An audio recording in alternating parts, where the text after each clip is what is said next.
Na-statement si President Duterte nga touching kayo, ingon siya, dili ko, muwib ko sa akong right sa pagtambong sa confirmation of charges sa ICC. Una, tungod kay di jud ko mudawat na dunay jurisdiction ang ICC sa akong pagkatao. Illegal gid ning pag-kidnap nila nako o pagpadala diri. Iya gid ang gibarugan. Ikaduha, dili muhangyo ko nga respetuhon ang akong kalinaw diri sud sa silda nga ilang gibutangan nako. Malinawon siya, to ako no sa silda. Iya na nang gidawat. Anya ningon siya, buwang nako, luya nako, masakito nako, ako na sang gidawat ang kamatuoran nga anytime mamatay ko dinhi aning lugar nga ilang gibutangan nako.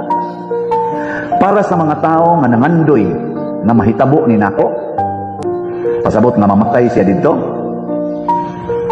hinumdumin ninyo na ang akong kasing-kasing o ang akong kalag kanunay yung naas Pilipinas.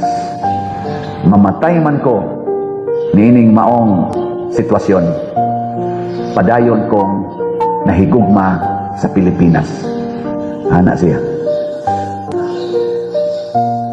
Pasabot, kung mahisgot siya Pilipinas, apil ang mga kontra niya.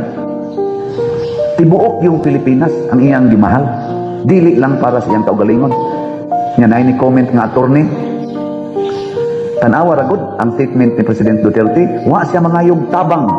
Wa siya mangayog support. Wa gani siya moingos mga Pilipino. Alsa na mo, pagrally na mo para maluwas ko. Wa. Iya rag yung giangkon ang tanan. Hangtod sa kamatayon. Pero iyang assurance, nahigugma yung ko ninyo. Nahigugma ko sa Pilipinas. Ang akong kasing-kasing o kalag. Ang akong lawas, madugta man eh. Pero ang akong kasing-kasing o kalag, naagi dihas Pilipinas. Kanunay kong nahigugma sa Pilipinas. Oh, nindot kahit paminahon.